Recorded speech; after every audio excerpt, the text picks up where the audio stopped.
नमस्कार, मैं ऋषभ। आप देख रहे हैं डेली समाचार।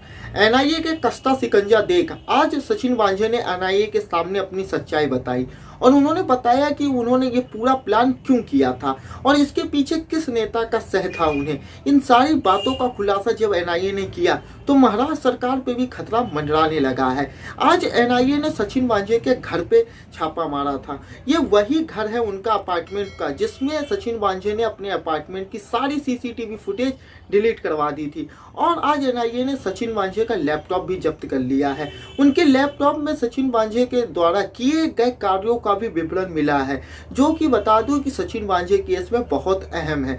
सचिन वांझे ने अपने पद का दुरुपयोग किया है, अपने पावर का गलत इस्तेमाल किया है। सचिन वांझे का के दोस्त का एक पत्र भी मिला है, जिसमें साफ तौर पे ये लिखा हुआ है कि सचिन वांझे ने उस अपार्टमेंट की सारी सीसीटीवी फुटेज डिलीट करा दी।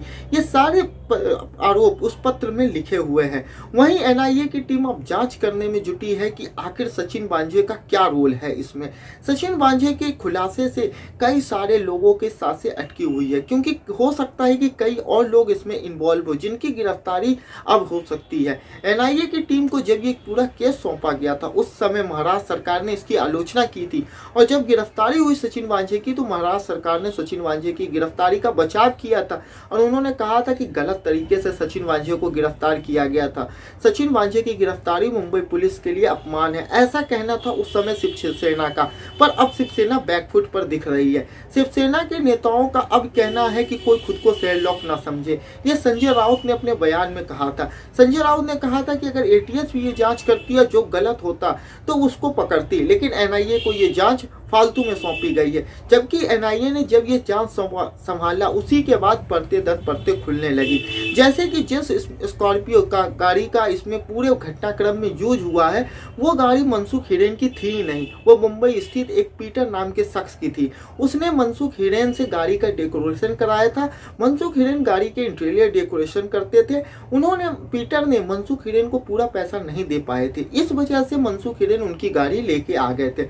मनसुख हिरेन की पत्नी ने बताया कि कुछ समय पहले मनसुख हिरेन ने ये गाड़ी सचिन वांझे को दे दी थी, पर 6-7 फरवरी के बीच में सचिन वांझे ने ये गाड़ी मनसुख हिरेन को वापस कर दी।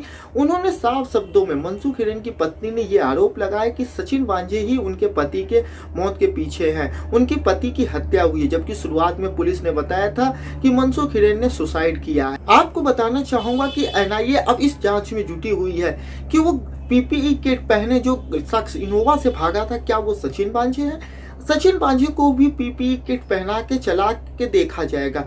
उस शख्स से और सचिन वांझे की चाल ढाल में देखी जाएगी समानता है या नहीं। अगर उन दोनों की चाल में समानता है तो इस बात पे कंफर्म हो जाएगा कि सचिन वांझे ही इस पूरे खेल के पीछे हैं। खबरों की माने तो सचिन वांझे ने एनआईए को एक नेता का नाम बताया है, वो भी ये नेता इस सरकार में किसी मंत्री पद पे है। अभी तक उस नेता का नाम सामने नहीं आया है, पर अभी सभी की निगाहें उस नेता पे टिकी है कि आखिर कौन नेता हो सकता है इसमें, जिसके सह पे ही सचिन वांझे ने ये सारा खेल किया। क्योंकि सचिन वांझे का विवादों से पुराना नाता है। साल 2004 में भी उन पे एक शख्स की हत्या का आरोप लगा था और उसका मुकदमा अभी हाईकोर्ट में चल रहा है। पर साल 2020 के जून महीने में सचिन वांझे की फिर से पुलिस में बहाली हो जाती है। अब पुलिस द्वारा ये तर्क दिया जाता है कि कोरोना की वजह से पुलिस की कमी है, इसलिए सचिन वांझे जैसे लोगों को फिर से बहाल किया जाता है। पर उनकी बहाली के ठीक 4 दिन बाद उन्हें मुंबई के क्राइम ब्रांच के एक ऐसे विभाग में भेजा जाता है जहां मुंबई के सारे हाई प्रोफाइल केस आते हैं। इसलिए सचिन वांझे भी मुंबई के अभी 6 महीने में जितने भी हाई प्रोफाइल केस हुए उन सब में इन्वॉल्व है।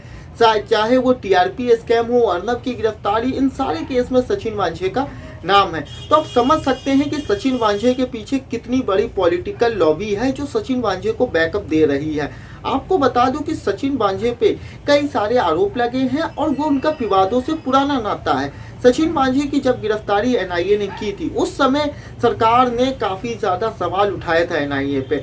सचिन वांझे की जांच को एनआईए को उस समय सौंपा गया था जब विधानसभा में पूर्व मुख्यमंत्री और भाजपा नेता देवेंद्र फडणवीस ने सचिन वांझे पे आरोप लगाया था और उन्होंने कहा था कि सचिन वांझे और मनसुख हिरेन की फोन पे कई बार बातचीत हो चुकी है। सचिन वांझे ही क्यों मौकाए वारदात पे सबसे पहले पहुंचे और वो धमकी वाला लेटर भी सचिन वांझे को ही क्यों मिला।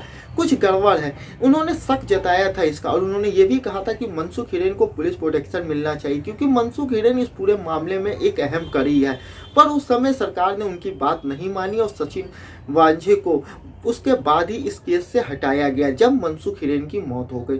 आपको बताना चाहूँगा कि उसके बाद कई सारे आरोप सरकार पे लगने लगे। अब सरकार बैकफुट पे दिख रही है, अपने बचाव की स्थिति में है। वहीं विपक्ष लगातार सरकार पे हमलावर और गृह मंत्री अनिल देशमुख से इस्तीफे की मांग कर रहा है। हालांकि शरद पवार ने इससे साफ इनकार किया। शरद पवार ने कहा है कि अभी जांच चल रही है, किसी पे किसी तरह का आरोप नहीं सिद्ध हुआ है, तो अभी इस्तीफे की बात होती ही नहीं है। आपका इस पूरे मामले पे क्या राय है, क्योंकि सरकार अब पूरे मामले पे डैमेज कंट्रोल की स्थिति में है। आपका इस पूरे मामले पे जो भी राय हो आप हमें कमेंट बॉक्स में जरूर बताएं। इस चैनल पे पहली बार आए तो इसे सब्सक्राइब करना ना भूलें, वीडियो को लाइक और शेयर करें। वीडियो देखने के लिए